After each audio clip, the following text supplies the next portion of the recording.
Okay, good morning. There he Good is. morning.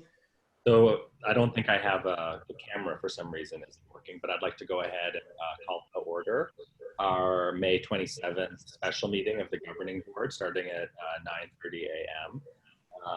As the first item on our agenda is, do we have everybody on? Yes. Okay, the first item on our agenda is the PCC, EMP, and FMP introduction. So I'm going to go ahead and turn it over to you, Chancellor Lambert, to get this started. Actually, do we want to start by, Jeff, if you want to read the recommendation for the item? So this is the portion of the meeting about the discussion on the facilities master plan and education master plan. So there's no action item here. No action. To bring the board up to speed and get some guidance from the board on the project that we're commencing. So Damien, I'm going to have Bill just do a very brief overview and then turn it over to our planners. Sounds good. Thank you. Okay, just Damien or the team, just to let you know. So this is the Smith Group, who the college had worked with originally to do our first educational and facilities master plan throughout our college district, one that we had really not done before in a very, very long time. And so this is pretty much the same team with a few new members. It was approved in 2014, and then we're now in 2020. So we're taking a very hard look as to where the college started from when we started implementing the plan and where we are today, to kind of include the things related to what's changed, and also too with the stuff related to COVID and how that's changing things.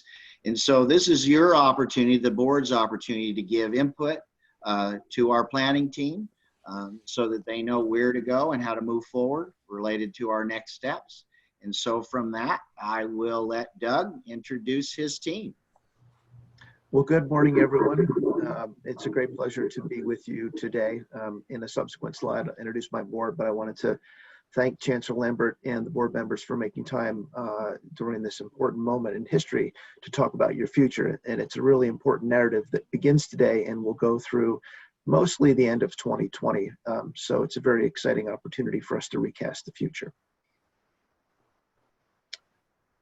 So I'm not sure who I should be directing my slide attention to because I am not moving the slides forward, but the next slide is my team. You know many of the faces. I am Doug Cosma. I reside in Ann Arbor, Michigan, and I lead our campus planning practice. I was very fortunate to participate with Chancellor Lambert, Bill Ward, Michael Smith, and many familiar faces on this call in the last educational and facilities master plan. In this current endeavor in 2020, I'm joined by my friend and colleague, Lauren Leedy. Lauren directs the Ann Arbor studio. She is one of the great community college planners in our organization, and it's delightful to be back with her helping Pima. In the center of the screen, of course, is no stranger to Pima. Dr. Frank Markley helped author the most recent educational master plan, of which we'll talk about today. Frank, it's great to have you back on the team. And then Ten Wang is a campus planner and landscape architect. He's new to the team, but not new to campus planning. He will be assisting us in this endeavor through his expertise as well. And then finally, on the right-hand side of the screen, I'd like to introduce formally Tim Johnson. Tim is a sub-consultant of ours, bringing much needed expertise in information technology, which will be an important component of the plan as we move forward. Tim is unable to join the conversation today. So I'd like to start with a slide that talks about the content that we'd like to go over with you over the course of the next several months. I'll be brief because we want to spend our time having a conversation. So on the left-hand side of the screen, you'll note that there are two components. The EMP stands for Educational Master Plan. This is a very important look at the curriculum, who you deliver to, how you deliver it, and those types of things. It's running parallel with the FMP, which stands for Facilities Master Plan, which is quite literally a physical response to the Educational Master Plan and the strategy of the campus. So we're choosing to put these two elements again, as we did years ago. Across the top is the timeline. We're nearly at the ground floor of this exercise. We expect many more interfaces with both you and constituents on the campus, and I'll address that in just a minute. The big goal in all of this is to have our work really ramp up as we move into the summer and fall so that we can complete this exercise by the end of the calendar year 2020. The next slide begins to discuss some of the key engagement points in the course of both the educational and facilities master plans. Now, we've had the great pleasure of interfacing with Michael Smith and Bill Ward over the last month or so. I'd like to put a public compliment out to them. They have been excellent counselors in getting this initiative, this important initiative, off the ground. In addition to their meeting, we've broken our exercise into two components, essentially a phase 1 and a phase 2, as you can see on the screen. The phase 1 is very important, and you are at the very tip of the phase 1, which is let's talk to the leadership.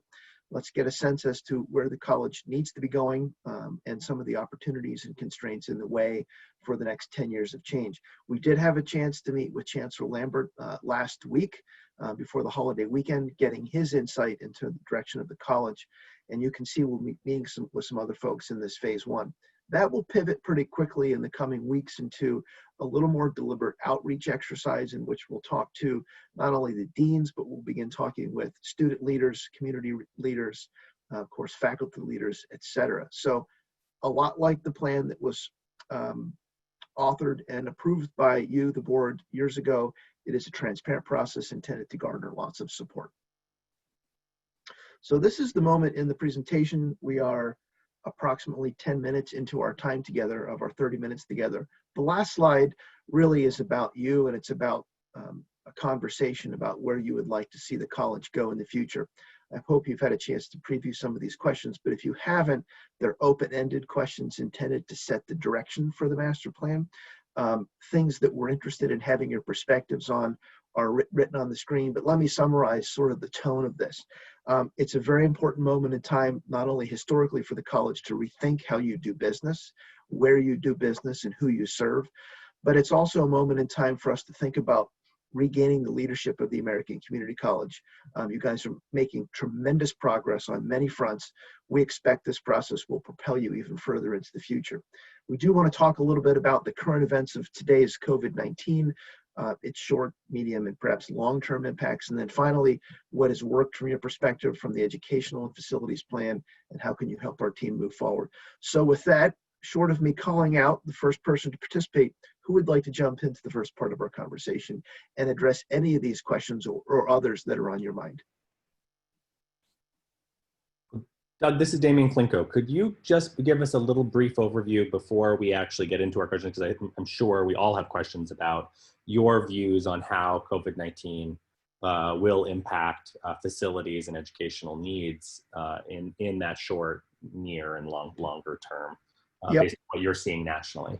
Yeah, we are seeing lots of things. My colleague Frank is on the line and he might be able to add some commentary, but we're interviewing as many folks as we can across the country, talking about what their plans are. The obvious short-term impacts are significant. We're seeing as Bill and Michael and the team are preparing appropriate measures to limit the density of classroom and teaching laboratories on campus and the social spaces, including food and housing, et cetera. Those are some of the immediate sort of opportunities for change. I think systemically, Damian, some of the longer term things that we're concerned about are what is the durability of your online platform and how will it change the bricks and mortar footprint of your campus? This is something that the chancellor came right out of the gate asking us about, which is we believe that Pima was in a good spot before we were forced to do remote learning, but this has accelerated the need to challenge how we do business. That to me is that sort of perhaps 6 to 18 month horizon where we really have a chance to think about how we do business differently. Perhaps one of the concerns, Damian, is those that need hands-on learning, nurses, automotive technology experts, and other folks that just simply can't do their work in front of a blue screen. So we're concerned about that. There needs to be a response to that. In the long term, I do think it's the board's mission to really focus on the 5 and 10 year horizon of recasting how Pima does business with its business and industry partners.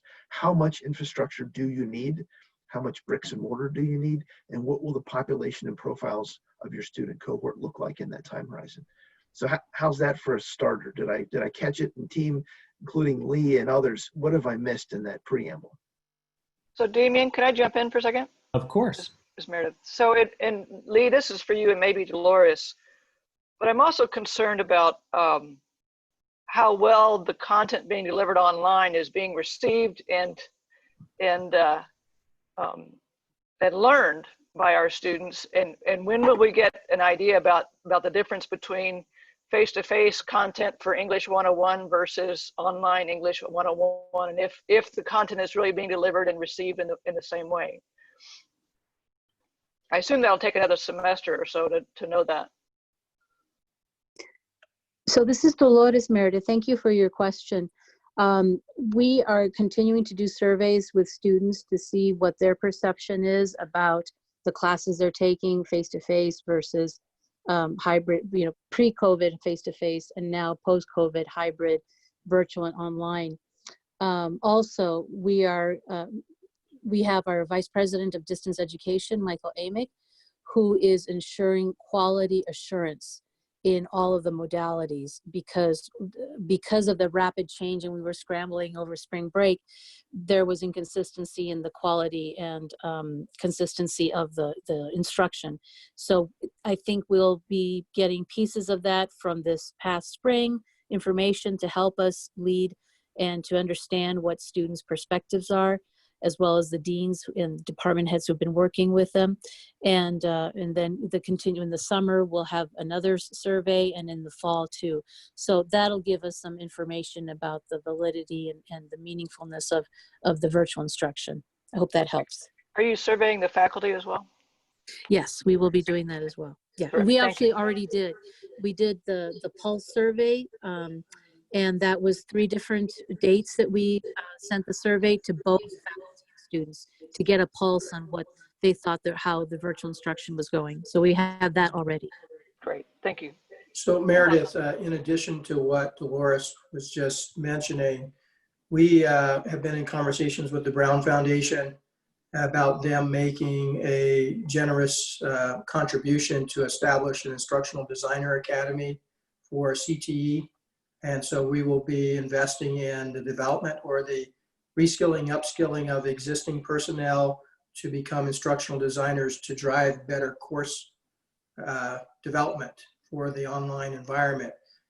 We have been successful with what we have now, but we need a lot more individuals who have that capability. And as you're aware, this is probably one of the hottest growing job pieces in higher education now.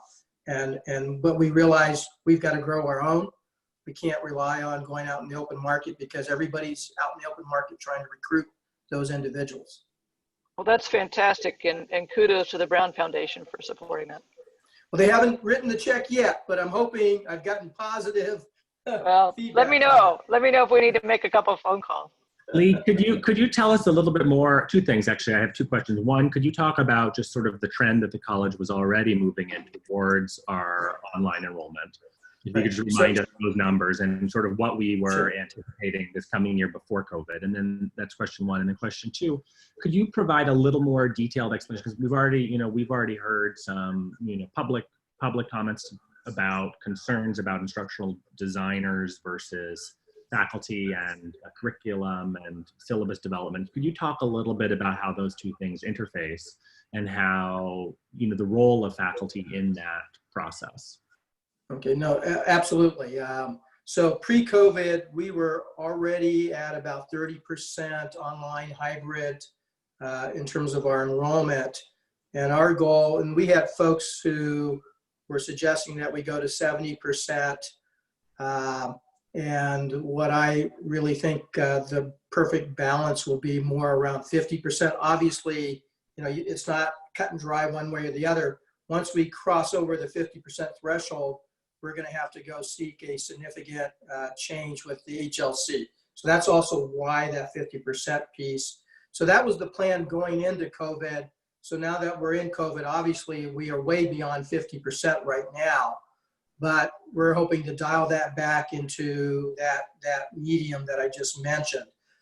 In terms of faculty role, I think we're going to be at a stage where faculty are going to have to confront a reality around, and I'll lay them out this way. One is do you upskill and reskill yourself so that you will continue to develop the curriculum, continue to do the teaching and doing the assessment? So that's the old world, fast forwarding to the new world with enhancements in the technology pieces so they can continue to play that role. Or do we start to say, okay, if you're not willing to reskill and upskill, the college has to invest in better course development with technology, and that's instructional designers. So all of a sudden you're ceding the curriculum piece to a group of instructional designers with you being in a support role as opposed to a lead collaborative development role around that. And then you have the teaching piece, and the teaching piece has been evolving, moving away from the lecturer to being more of a facilitator of learning, and then the assessment piece. So I think, and then you could do a hybrid version of all of that if you choose. But I think our faculty are going to have to make a choice. And if they can't come to a choice, then the college will make that decision.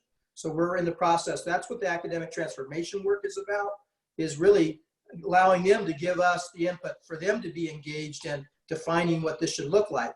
But you're seeing the models now evolving to where what I just described, you're seeing the disaggregation occurring, where you have a different group for course development and curriculum from the teaching group, from the assessment group. And Lee, if I may add, could I add one more thing Yes. regarding the faculty role? So in planning for the fall semester, any faculty member who has not taken the Teach course through Pima Online, which gives them the skills and as to how to teach online, they are taking this class over the summer. So that's adjunct faculty and full-time faculty, to make sure that they have the training to conduct the virtual classes over the fall. Thanks, Dolores. You're welcome. And Damien, as you know, and all the board members, we're getting pushback on just even looking at this. But if we don't look at it and come forward with an approach, Pima will become irrelevant into the future. So I don't think we have a choice but to grapple with this. And I want the faculty to be part of that conversation. But we're getting resistance from some corners. Although I will say this, there's a lot of faculty who have been engaging. So it's not like it's everybody. It's just that the change is hard, and I get it. And no decisions have been made one way or the other on which path we're going to go down, but we're going to have to make a commitment and go. Hey, Chancellor, if I could weigh on here for a second, just to let everyone know, and I had mentioned this to ELT recently. I actually got to participate with a group that was around 100 professionals like us throughout the educational industry, throughout the United States and Canada and possibly even Mexico, and literally just got off our findings, our meeting today where they had the findings. So I'll be able to provide some really great insight to the group on what other institutions throughout the United States, from higher ed to private institutions to community colleges, to K-12, are actually doing. There's going to be a full report that we just went over it today. I was on a conference call with 100 people, and then I'll have access to that and then can share it with the team and then also the planning group as to what others are doing. So Damien, I know we have just about 8 minutes left before the exec session. We'd really like to hear the board's thoughts on brick and mortar versus online, because this is going to impact how many campuses should we have. And so we really need to get your guidance on this particular piece. So unfortunately, I don't have the normal, because of the way that I was able to sign in today. I can't see everybody, but so I'll just let everybody jump in. But I would certainly say that if we're really looking at moving an additional 20% of our enrollment to online over the long term, and that may happen faster because of COVID and people's willingness to come back or not, or the sort of universal adoption of sort of the acceptability of more of an online modality, then I think we really need to be looking at how our space needs are reflected, because we then, I mean, that's 20% of our 20 additional percent of our student population, and how that really impacts our campuses. And we've been making these major investments into downtown. There really seems to be a growing interest in sort of the return to downtown, I'd like to see a real plan around adaptively reusing some of the buildings that we've purchased, also sort of completing out some of the acquisitions that we've been talking about for the downtown campus. So I really want to see some tighter plans around just individual elements, but really sort of a real master plan for some of these, sort of flushing out how we're going to see it. So that's what I'd like to see, and I'd love to hear what everybody else. I know Mark, I can see your mute is off, and I can see Maria is off. So why don't we start with Maria, No. come to Mark, and then we'll come to Meredith. Okay, so a couple of things that I've been thinking about is that, and it's a question to Dolores, is on the instructional part, are you considering having like shift works, shift teaching? Since, with the virus, we see that we're going to be limited to the amount of people that can be in an area or students. So it would seem to me that you would have to try to plan around having different groups of people coming in at different times to get the hands-on, and that only has to do with hands-on. And as far as the instructional part for the online classes, we would have to work harder as a college to engage some of the students at the high school and most likely the elementary levels, because they have to have those skills to be able to come in and take college courses. Otherwise, our enrollment is going to go a lot further down. Something else that I was thinking about, can't think of it right now. But anyway, I know that it's hard. Oh, the other thing was, Lee, are you talking to Dr. Robbins about the College of Education, the students that they're graduating? Are they being taught as well to do more online teaching? Is that part of your conversation with Dr. Robbins? Because that's kind of like what we're going to need. So different facets, Maria. So in the immediate term, our conversations with the University of Arizona and President Robbins has been around the COVID crisis and how we roll into the fall. We've been in conversations specifically around the curriculum and the remaking of general education. Dolores has been working with their provost around that piece. So then I think as we get to the next level of conversations, then we can get into what you're talking about. Unless, Dolores, you've already had that specific type of conversation. At this point, I have not been part of getting to that next level of conversation. Okay, thank you. Hi, Lee. Maria, if I can answer your questions. So as the Chancellor said, I actually have not had more in-depth conversations with the provost, but I do know that they are offering a little bit of everything, but they're more, they're not as measured as us. They're going to be more full-blown on campus, having students there. So in regards to your question about shift teaching, what we're doing, so remember, it's just the hybrid courses that has Right. the element of being on campus. And so, for example, there are 2 days. One day is for meeting face-to-face, and then the other day is doing work online or virtually. What we're doing, what the deans are doing right now, and they're working closely with Bill Ward and his team, is they're looking at the square footage of each classroom. And Bill's going to be joining the Dean's Council meeting and myself on June 8th to discuss this more in depth. But students will be following social distancing protocols, depending on the square footage. So if a room is a certain size, then if it's a class of 20 students, 10 will be meeting at one time and 10 will be meeting at another time.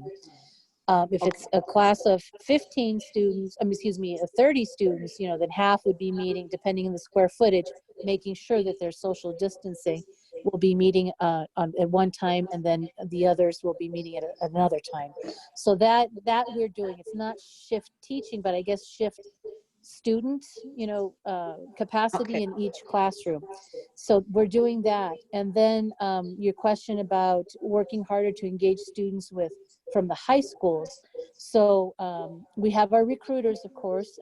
Joy Stirrup is leading that. And then we also have dual enrollment staff with James Palacios, director of dual enrollment, and they are constantly in the high schools working, well, virtually, and meeting with the counselors and meeting with, and James is a former principal, so he knows all the principals and the superintendents, and he's constantly meeting with them. So he has a pulse of what's going on in the secondary schools, and then they have a pulse on what's happening at Pima because of that constant communication. So, and from what I understand, students who were intending on going to the U of A are now rethinking and wanting to, or to another institution, out of state. They really want to stay close to home, and they're seeing that we're having a little more in the virtual realm and feel safer and want to come with us. So I hope that answers your question. And Dolores, I'd like to add one more thing for Maria and the board to know is we're looking at all of our sites from the smallest space to even workspaces to include the whole site as to how many people can come back related to social distancing. So just know that that is something that we are doing throughout the college district and even in areas that are not related to the ed side. So Mark, I know you wanted to say something and then we need to close it out because our exec session will start in a minute. Well, actually, so I think our exec session is actually scheduled for 10:10. So we have, okay, perfect. We have a little bit of additional time. So let's continue this conversation right up to the end if we need to. Okay. All right, thank you. So Doug, I wanted to first of all thank you and your group for the initial master education and facility plan. Has been really our framework over the last 6 years for the improvement in almost everything we've done at the college. So I thank you very much for the work you did on the initial one. I have a specific question concerning going forward, the review of our current facilities, and wondering if you can help us provide insight into our current footprint and facilities throughout town. If it comes a point where there's some of those, or one of those that we no longer need, what kind of impact, not just on the college, but on the community would that be if we had to close one of those facilities? Right, Mark, thank you for that question. We've become poignantly aware, specifically to your question about some of the lease spaces in the community. That's it's complicated in terms of who uses it and who funds it and the benefit to the larger community. So those are immediate things I think that you, the chancellor, and your colleagues on the board are going to have to wrestle with. That I think because the educational master plan is so specific and data driven, I think there will be rationale behind decisions that would perhaps be consolidated or reductive in some fashion that would allow you and your board members to have confidence that if decisions are made, there is a clear, strong rationale either for an excess of square footage, whether it's owned or leased space, and perhaps more importantly, to make sure that the educational needs, whether it's adult basic education all the way up to career and technical education, that the job outlooks matches the curricular demand. So those are tools that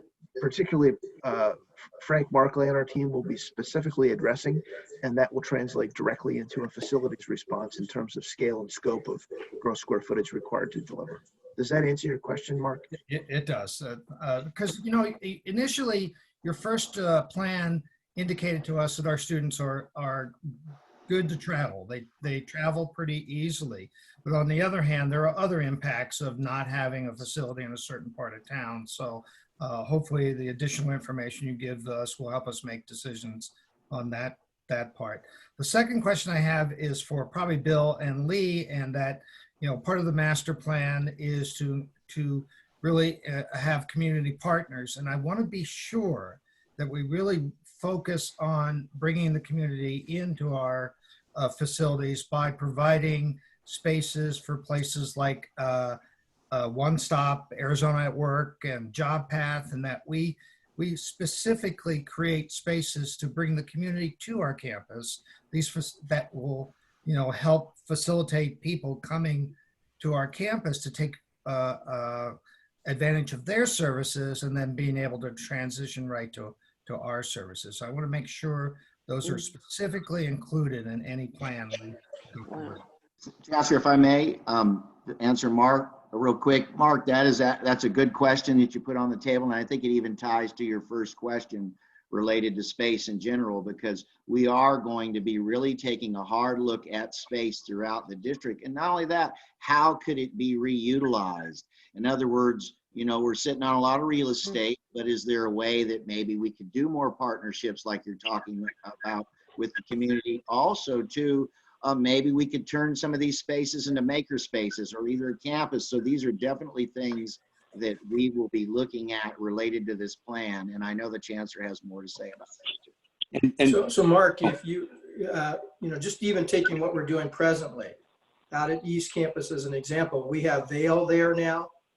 We also have the University of Arizona at that location, as well as at the Desert Vista location. So we're already trying to onboard partners as we go forward. Our goal is to hopefully bring the one stop into the downtown area. Of course, we don't have the space right now to accommodate that, but that is part of the thinking going forward, is to and they've been receptive to those conversations. Yes, certainly Job Path and others are certainly areas that we would love to explore and tighten up as well. So, and if I may, Chancellor, this is David Doré. We do have plans for space for Job Path, Board Member Hannah, and we also have 10,000 square feet of an technology incubation center at our new applied manufacturing building. So we are incorporating our partners into these facilities. So even things like the passport office that we have at the East Campus, more things like that draw people onto our facilities that help expose them to what we do. Anything like that should be a real part of whatever facility plan we have. Meredith? And then it looks like actually Luis also has it. So let's go to Meredith and then Luis will go to you.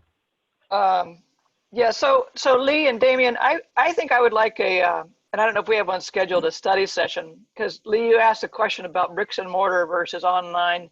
And while I'm pretty aware of, you know, the new investments we've made in new facilities, I don't really have a good sense of seats, classroom space, relative to what you want to move to online. So I can't really make an assessment of investment in classroom space versus online space without really knowing better about the full array of classrooms that are available and what you're looking at possibly closing down or moving. I think a study session that really looks at all those issues would be very helpful for me, at least. We'd be glad to arrange for that to happen. Okay. Luis? Yes. One of the things that I like what I hear, but also more important, when are we going to let the community know with reference to the plan is in reference to the stuff that we've been talking about, not only the space, but also the safety for the return, aside from the virtual teaching. We need to have it for the community as soon as we can, if we haven't yet. Can anybody answer that? So Luis, one of the things that because I think you're on the call, you didn't see there was a project management slide that was shown at the beginning that really showed a time frame of engagement. And Doug, do you want to just really briefly sort of give a timetable? I'd be honored to. But I also want to make sure, Trustee Board Member Gonzalez, that we're addressing your question. One is, I thought I was hearing a question about a return to fall and a protocol and a schedule for that's outlined to the public. Perhaps a second component of that would be just the timeline of the educational facilities master plan. I'll address the former. It was just the easier question. The educational and facilities plan is underway, and it recently started about a month ago, and it will continue through, let's just say in round terms, the end of the calendar year 2020. Chancellor Lambert, I'm unable to answer the perhaps second question of that, which is public protocol and release of information regarding parents and students and all of that for the fall term. I could weigh in on that if you'd likely related to the reentry, if that's the question. Well, let me just, because I know we're coming up on the time, we have an action item that we have to take a vote on. So let me just sum it up this way. We should be finalizing what the fall plan is going to be by the end of this week. Then we will be willing and open to taking it public, having an opportunity for the public to interact with us around that plan. So that's on that score. As far as this facilities and educational master planning work, we would be glad to have a session for the public and maybe more than one session in order for them to give us their thoughts and perspectives as well. Okay. Damien, I'll turn it back over to you. Yeah. So, the final thing that I would say sort of on this topic before we move to our next item, you know, we've also talked about, we've been approached over the last 2 years, 3 years by a number of sort of outside organizations that have expressed an interest in partnering with the college. And then we sort of get pulled into these sort of rabbit holes. And I think if as part of this planning exercise, you could really recommend a framework for how we solicit proposals. Like, we know that we want partners in allied health. We know we want to find a partner in hotel and hospitality management. What is the best framework that you see in sort of a national standard for doing a solicitation or an RFP or RFQ to find those partners? That would be great if that would be something that could be included in this planning work as we move forward. Okay. So let's, thank you, Doug. We really appreciate your team and all the work you're doing. We look forward to an update. I suspect because of this new reality and this sort of strange format, we probably will need another discussion in the coming months. So we'll look forward to getting that on the calendar and hearing updates and being able to give some early feedback. And I think because of also how dynamic the current situation is, as we see in the fall, how things are going to sort of play out, I think being able to touch base and how that may inform sort of the board's vision of where the college is headed, that will be. So thank you very much. We really appreciate it. Thank you. Yep, thank you. So let's move on to our next item. Mr. Sylvan, do you want to give an action item? Is that yes, Mr. Chair, thank you. the recommendation? Yes, I'd be glad to. Thank you. So the recommendation is the Chancellor recommends the governing board authorize the Chancellor or designee to execute an intergovernmental agreement with the Arizona Board of Regents for and on behalf of Arizona State University for the Public Allies Arizona program. The college will execute 3 IGAs, 1 for each program participant. I can't hear you. Sorry, do I have a motion to approve the item? So moved. Is there a second? Second. Okay, is there any discussion? Yes. Yes, Ms. Garcia. Number one, I wanted to ask, well, I had some questions. Are these Pima students, number one? What's the benefit to Pima Community College to fund this? And where are they going to be working? I noticed that one of the organizations is, well, it's out of Phoenix, and then one of the groups also partners with Tucson. So if we're gonna, and then also the other part is who else is funding the rest of the stipend? Because we're partners, right? Councilor Lambert.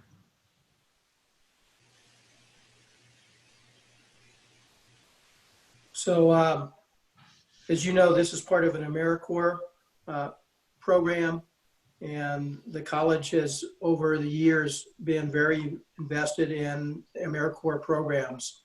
And we have provided the appropriate support, resource-wise, as well as that leadership development component for our students.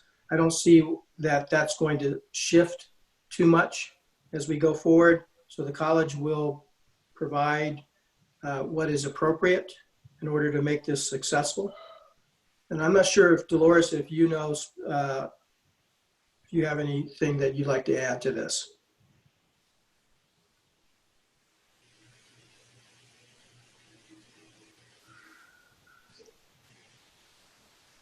It looks like Dolores has actually signed off. Is that? Okay. That's probably right. Yes, it looks that way, Damien. She signed it. So can you tell us what the total anticipated cost is of this item? 41,000. Yeah. and how that compared, because this is a renewal, so could you compare it to how it was before, correct? So if I might, I think the college has in the past hosted Americorps participants, and these are individuals who get paid a fairly modest stipend and then are required to provide a certain number of hours of community service, obviously.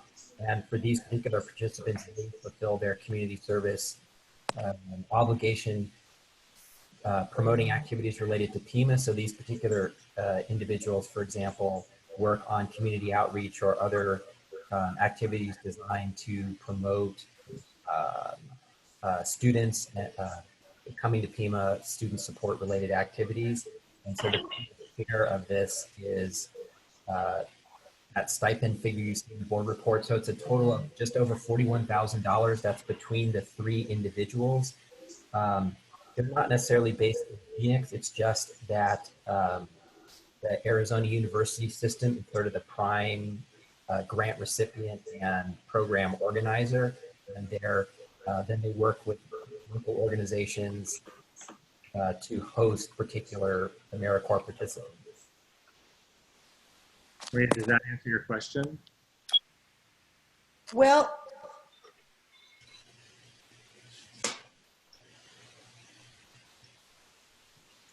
Why don't we do this? It feels like we need a little more information on this item. Is there any urgency in us passing it today, or could we postpone this to our next meeting?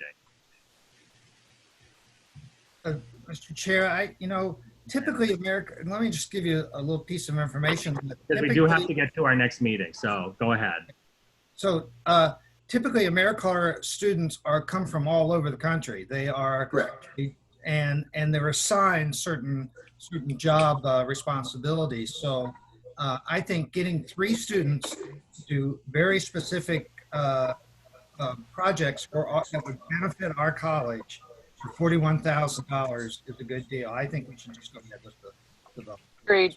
So, the one other question Ms. Garcia asked is, so they're not Pima College students, they're typically college graduates who are then participating in Americorps for 1 or 2 years to provide different kinds of community support activities. And so this would be one of them where these individuals would be assigned to Pima and work with Pima staff to do student outreach and other promotional activities to try and help bring more individuals into educational programs at Pima.